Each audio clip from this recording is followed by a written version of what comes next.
Azyaşlıların iştirakı ilə törədilən hadisələrdən danışacağıq. Paytaxtda atanın 15 yaşlı qızı tərəfindən öldürülməsindən, müəllimin şagirdi tərəfindən güllələnməsindən, Ağcabədidə 7 yaşlı azyaşlının, Şəmkirdə isə yeniyetmənin həm yaşıdları tərəfindən bıçaqlanmasından danışacağıq.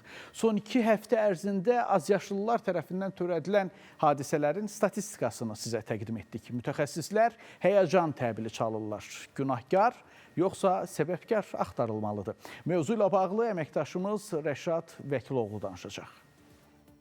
İstəyirəm ki, biz səninlə bir mövzuda bir balaca müzakirə aparaq. Bax, bugünkü gün hal-hazırda sən və sənin yaşıdlarını ən çox emosional tərəfdən nələr narahat eləyir? Zorakılıq falan narahatçılıq yaradır. Son illər ölkəmizdə film kimi cinayət hadisələrinə şahidlik edirik. Yeniyetmə atasını bıçaqlayıb öldürür, məktəbli müəllimini güllələyir.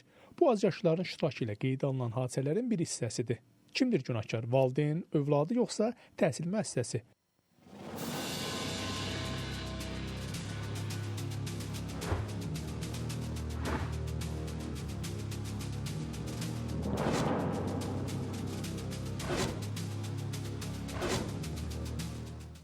Son illərin kriminal hadisələrinə nəzər salsaq, təkcə 2026-cı ilin 2 ay ərzində yeniyetmələr tərəfindən törədilmiş cinayət hadisələri əvvəlki illərlə müqayisədə dəfələrlə çoxluq təşkil edir. Yeniyetmələrin son dövrlər cinayətə meyl etməsinə səbəb nədir? Qanunvericilik baxımından bir çox boşluqlar var. Belə ki, hal-hazırda Azərbaycan Respublikasının Cinayət Məcəlləsinə əsasən 14 yaşına qədər olan azyaşlılar ümumiyyətlə məsuliyyət daşımır. 14 yaşından 16 yaşına qədər ağır və xüsusilə ağır cinayət törədərsə məsuliyyət daşıyır.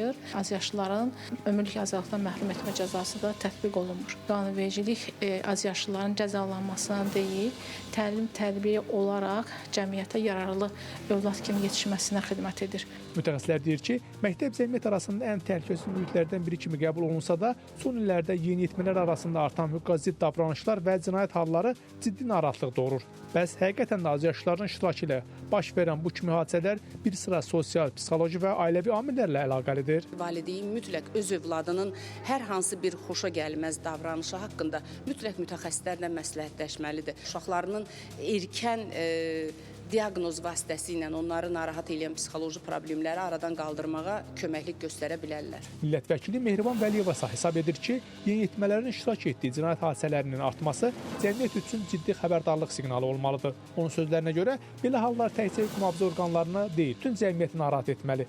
Günahkar axtarmaqdan daha çox bunu törədən səbəbləri anlamaq və o səbəblərin aradan qaldırılması üçün müəyyən addımların atılması məsələsi diqqətli olmalıdır. Müzakirə olunan məsələlərdən biri də uşaqların tərbiyəsində, onların psixoloji inkişafında, onların mənəvi inkişafında sosial şəbəkələrin ötürdüyü informasiyaların mənfi təsirlərinin görünməsi məsələsidir. Mehriban Vəliyevanın sözlərinə görə bir sıra ölkələrdə artıq azyaşlıların sosial mediadan istifadəsi yaş məhdudiyyəti, valideyn nəzarəti və təhlükəsizlik filtrləri vasitəsilə tənzimlənir. Bəs təcrübənin tətbiqi ölkəmizdə də mümkündürmü? Sabahki Milli Məclisdə plenar iclasda müzakirə olunan qanun layihələrinin içərisində təxminən 3 qanun layihəsi bu məsələlərlə bağlı ya dolayısı ya da birbaşa olaraq müzakirələrə çıxarılacaq. Yaş məhdudiyyəti ilə bağlı olan qadağalar ola bilər. Biz bilirik ki, bir çox ölkələrdə artıq bəzi ölkələrdə 15 yaşına qədər, bəzi ölkələrdə 16 yaşına qədər müəyyən deməli sosial şəbəkələrdən istifadə edilməklə bağlı məhdudiyyətlər qoyulub.